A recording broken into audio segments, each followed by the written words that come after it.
Hello बच्चों, आज हम 8वीं क्लास का मैथ का पहला चैप्टर पढ़ेंगे। चैप्टर का नाम है रैशनल नंबर्स। आओ शुरू करते हैं।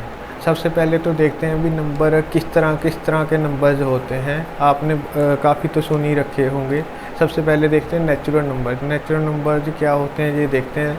ये तो लगभग सभी बच्चों को पता ही होगा कि नेचुरल नंबर्स क्या होते हैं। वो नंबर जो काउंटिंग के या ऑर्डरिंग के लिए यूज़ किए जाते हैं उनको नेचुरल नंबर्स कहते हैं। जैसे आपसे पूछा जाए भी आपकी क्लास में कितने बच्चे हैं, तो जो इसका आंसर आएगा वो एक नेचुरल नंबर होगा। 30 बच्चे हैं, 35 बच्चे हैं, ऐसा कुछ नंबर होगा। आपकी फैमिली में कितने सदस्य हैं, कितने मेंबर्स हैं, उसका आंसर जो भी आएगा नेचुरल नंबर आएगा। 4 हैं जी, 5 हैं, 6 हैं। आपकी क्लास में कौन सी पोजीशन आई, छठी आई, थर्ड आई, ये क्या आएगा, एक नेचुरल नंबर आएगा। तो नेचुरल नंबर 1 से शुरू होते हैं। 1 2 3 4 5 6 7 8 अप टू इन्फिनिटी तक चलते जाते हैं। इनको नेचुरल नंबर्स कहते हैं।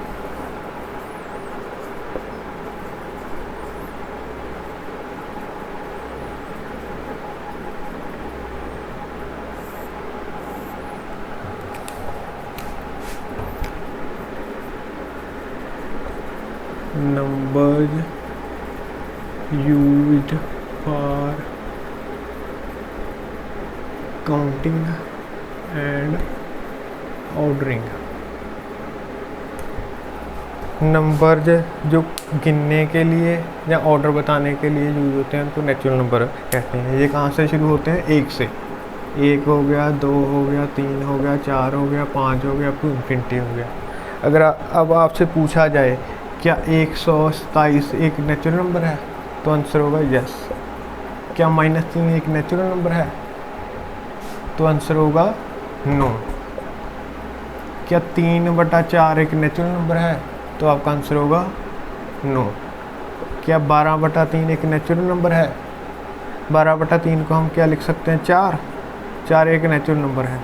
ठीक है, तो ये हो गया नेचुरल नंबर।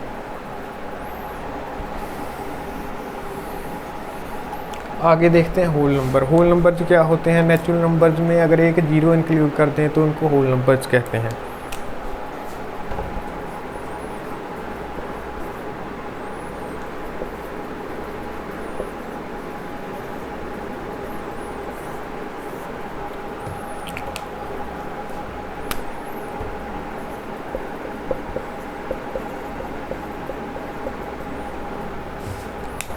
तो अगर आपसे पूछा जाए कि क्या 0 एक नेचुरल नंबर है, तो आंसर होगा नो। 0 एक नेचुरल नंबर नहीं है। अगर पूछा जाए कि 0 एक होल नंबर है, हाँ 0 होल नंबर में आती है, तो 0 एक होल नंबर है। अगर आपसे पूछा जाए ट्रू और फॉल्स, ट्रू जब फॉल्स में पूछा जाए क्या सभी नेचुरल नंबर होल नंबर जो होते हैं, तो आंसर होगा ट्रू। क्योंकि सभी देखो, कोई भी हम नेचुरल नंबर उठाएंगे, 1 उठा लो होल नंबर है, 5 उठा लो होल नंबर है, 147 उठा लो, यहाँ होगा 147, तो वो भी एक होल नंबर है। अगर आपसे पूछा जाए क्या सभी होल नंबर नेचुरल नंबर जो होते हैं, तो आंसर होगा नो। क्योंकि होल नंबर में एक 0 नंबर ऐसा है, वो होल नंबर तो है लेकिन नेचुरल नंबर नहीं है। तो सभी होल नंबर नेचुरल नंबर नहीं होते, लेकिन सभी नेचुरल नंबर होल नंबर होते हैं। ये बहुत ध्यान से समझना। सभी नेचुरल नंबर हैं जो वो होल नंबर हैं, लेकिन सभी होल नंबर नेचुरल नंबर नहीं है। क्योंकि होल नंबर में एक 0 ऐसा नंबर है जो नेचुरल नंबर नहीं है। तो आगे पढ़ते हैं इंटीजर्स।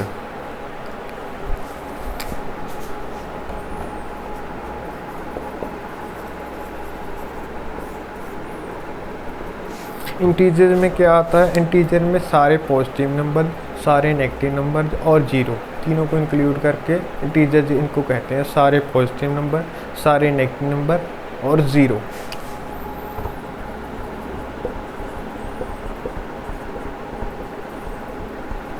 ये इधर भी शो ऑन है, ये इधर भी शो ऑन है। अगर आपसे पूछा जाए क्या 137 है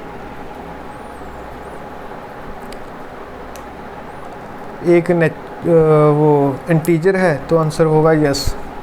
क्या होगा? यस। अगर आपसे पूछा जाए क्या ये एक इंटीजर है, -6.2, -6 पॉइंट इससे कट गया, 3 पे कट गया, माइनस का माइनस लग गया, -3 है। अगर आपसे पूछा जाए 5/3 क्या जे एक इंटीजर है, तो आंसर होगा नो। समझ आ गया? सभी बच्चों को समझ आ गया? नेचुरल नंबर भी समझ आ गए, होल नंबर भी समझ आ गए, इंटीजर भी समझ आ गए, इसमें कोई दिक्कत तो नहीं है। नेचुरल नंबर जिनको हम आम गिनती के लिए जो यूज होते हैं, काउंटिंग के लिए, ऑर्डरिंग के लिए नेचुरल नंबर कहते हैं। नेचुरल नंबर में एक जीरो ऐड कर दो तो होल नंबर कहला जाते हैं। सारे पॉजिटिव नंबर, नेगेटिव नंबर और जीरो को मिला के क्या कहते हैं, इंटीजर्स कहते हैं। आगे हम मेन जो चैप्टर का नाम है रैशनल नंबर, उसको देखते हैं भी रैशनल नंबर्स क्या होते हैं।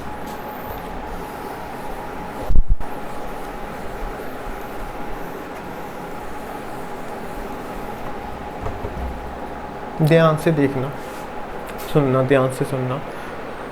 जो रैशनल नंबर होता है, कोई भी नंबर जिसको हम P/Q फॉर्म में लिख सकते हैं, P/Q फॉर्म में लिख सकते हैं, उसमें दो कंडीशन है P और Q पे। P और Q दोनों क्या होने चाहिए, इंटीजर जो होने चाहिए। पहली कंडीशन, दोनों इंटीजर जो होने चाहिए। दूसरी condition, Q not equal to 0 होना चाहिए। कोई भी नंबर जिसको हम P/Q फॉर्म में लिख सकते हैं, यहाँ P और Q दोनों इंटीजर होंगे और Q नॉट इक्वल टू 0 होगा। तो देखो, rational number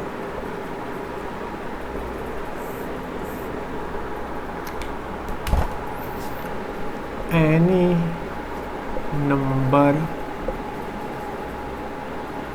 which can be written in the form of P/Q, where number P and Q are integers. Number 2, Q not equal to 0। Q का मतलब नीचे वाला अक्षर, नीचे वाला अक्षर 0 नहीं होना चाहिए। अगर 0 हो गया तो उसको क्या बोलते हैं, नॉट डिफाइंड। अगर 0 हो गया नॉट डिफाइंड कहेंगे। कोई भी नंबर जिसको हम P/Q फॉर्म में लिख सकते हैं, यहाँ P एंड Q क्या होंगे, इंटीजर होंगे, और Q नॉट इक्वल टू 0 होगा तो उसे हम रैशनल नंबर कहेंगे। चलो बताओ आप, सबसे पहले बताओ, क्या 7/3 रैशनल नंबर है कि नहीं है? एक सेकंड के लिए सोचो, पॉज करके सोच लिया करो। देखो, ये ऊपर वाला है 7, 7 क्या है, इंटीजर है। नीचे क्या है, 3, 3 क्या है, इंटीजर है। तो ये क्या बन गया, रैशनल नंबर। ठीक है। अब दूसरा, अब बताओ 7, 7 क्या है, रैशनल नंबर है कि नहीं है? सोचो, पॉज करके सोचो, है कि नहीं है? है। देखो कैसे, 7/1। अगर ये लिख दूँ कोई फ़र्क है? 7 लिखूँ चाहे 7/1 लिखूँ, कोई फ़र्क नहीं है। 7 लिख दो चाहे 7/1 लिख दो, कोई फ़र्क तो नहीं पड़ा, दोनों एक ही है। ऊपर क्या है, इंटीजर, नीचे क्या है, इंटीजर। तो क्या बन गया, रैशनल नंबर। इससे एक चीज़ और ध्यान से देखो, ये हमने कोई इंटीजर लिया था, इसका मतलब क्या, हमने कोई इंटीजर लिया था, उसको हमेशा ही हम /1 लिख देंगे। कोई भी इंटीजर लेंगे उसके /1 लिख देंगे तो क्या बन जाएगा, रैशनल नंबर बन जाएगा। इसका मतलब क्या बना कि सभी इंटीजर जो रैशनल नंबर जो है। यहाँ इसको हम देख सकते हैं, ये एक नेचुरल नंबर भी है। नेचुरल नंबर भी हम कोई भी नेचुरल नंबर लेंगे उसके नीचे 1 लिख देंगे। कोई भी नेचुरल नंबर लेंगे उसके नीचे 1 लिख देंगे तो वो भी क्या बन जाएगा, रैशनल नंबर। कोई भी होल नंबर ले लेंगे उसके नीचे 1 लिख देंगे तो वो भी क्या बन जाएगा, रैशनल नंबर।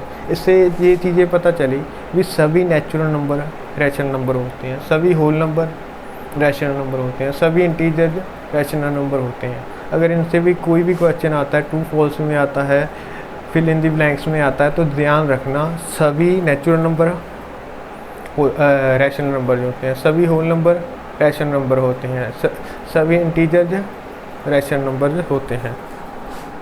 अगर लिखना है अपनी राइटिंग में खुद लिख लेना कि लिखूं, लिख लेना अपने हिसाब से लिख लेना। सभी नेचुरल नंबर रैशनल नंबर होते हैं, सभी होल नंबर रैशनल नंबर होते हैं, सभी इंटीजर रैशनल नंबर होते हैं। आगे आओ।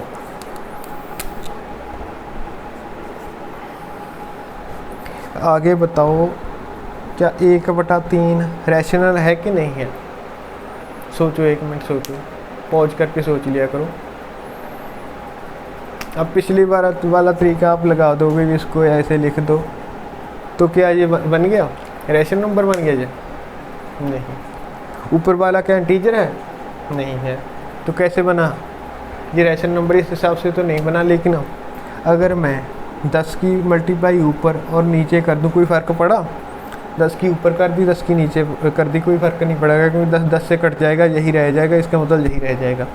तो अब इन दोनों को मल्टीप्लाई करेंगे तो आंसर 13 आ जाएगा, इन दोनों को मल्टीप्लाई करेंगे 10 आ जाएगा। ये क्या है? इंटीजर है। ये क्या है? इंटीजर है। तो ये क्या बन गया? Rational number. ठीक है, समझे? ये समझे? 1.3 को ऊपर नीचे 10 से मल्टीप्लाई कर दिया तो 13/10 बन गया। 13 भी एक इंटीजर है, 10 भी, इसका मतलब रैशनल नंबर। इससे क्या पॉइंट निकल के आया भी? डेसिमल्स वाले जो भी नंबर होते हैं वो रैशनल बन जाते हैं। लेकिन इसमें कंडीशन होती है, जो नॉन टर्मिनेटिंग होते हैं ना, वो रैशनल नहीं बनते, अगर वो रिपीटिंग होंगे तभी बनेंगे। इतना इसमें उलझने की ज़रूरत नहीं है, ज़्यादा डिटेल में 9th में आएगा। बस ये याद रख लो कि डेसिमल्स वाले भी रैशनल नंबर बन जाते हैं। मोटा मोटी अगर आप ने याद रखना है भी कौन से रैशनल नंबर नहीं है, वो भी डीप में जाने की ज़रूरत नहीं है। 2-4 वैसे लिख के बता देता हूँ जो रैशनल नंबर नहीं है। एक तो पाई, एक √2, √3, √5, ऐसे ये आर नॉट रैशनल नंबर्स। ठीक है, ये वैसे याद रख लेना भी। ये वाले चीज़ है ना, और भी काफ़ी होते हैं, लेकिन ऐसे याद कर लेना। इसको स्क्वायर रूट बोलते हैं। स्क्वायर रूट आएगा आगे आपको। स्क्वायर रूट के बीच में 2, स्क्वायर रूट के बीच में 3, स्क्वायर रूट के बीच में 5, ऐसे 7, 9 नहीं होता, वो होता है रैशनल नंबर। इतना डिटेल में बाद में देखेंगे, 9th में आएगा, जहाँ स्क्वायर रूट और क्यूब रूट वाला जब चैप्टर पढ़ेंगे उसमें सीखेंगे भी रैशनल है कि कौन कौन से रैशनल हैं, कौन कौन से नहीं हैं। अब तक जो हमने ध्यान तक देखना था, जो हाँ 3 नंबर तक देख लिए ना, तो इनको सभी जो अभी तक जो भी मैंने पढ़ाया है, सभी ने ध्यान से पढ़ना है, रिवाइज़ करना है सारा कुछ। Thank you.